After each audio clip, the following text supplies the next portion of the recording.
NATO itself says it needs to trim fat and build muscle itself. And as Matthew Chance explains, some of that might be set to come from Russia.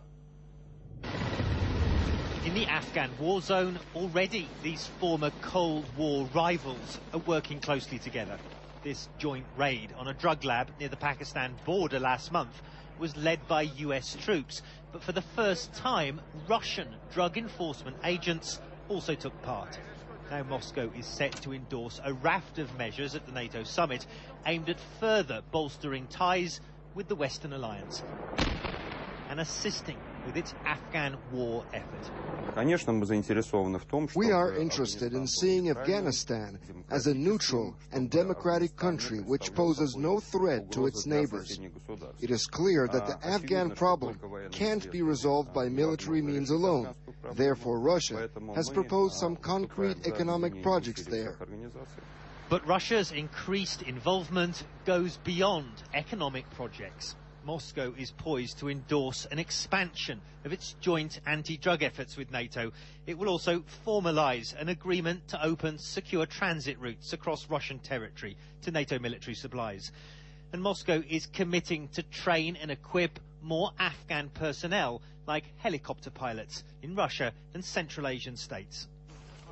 It all comes at a crucial time in NATO's war effort. Analysts say Moscow is concerned about what NATO failure in Afghanistan would mean. For years, Russia has viewed Afghanistan as a major national security problem. It's the main source of heroin that floods Russia's streets. There's also concern that a resurgent Taliban could inflame Islamist unrest in the Central Asian states to Russia's south.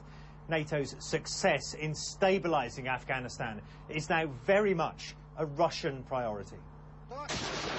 Russia, of course, has bitter memories of its own Afghan experience.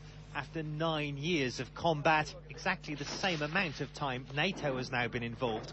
Soviet forces in 1989 completed a humiliating withdrawal.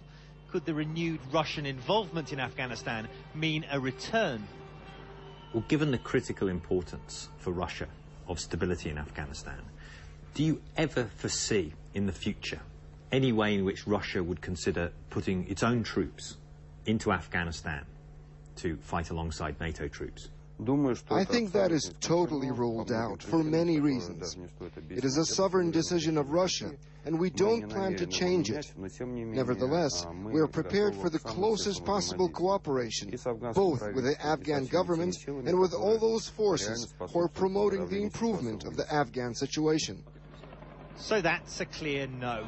But with Russia's new willingness to assist and support NATO, the old graveyard of empires, as Afghanistan is known, appears to be slowly drawing Russia back in. Matthew Chance, CNN Moscow.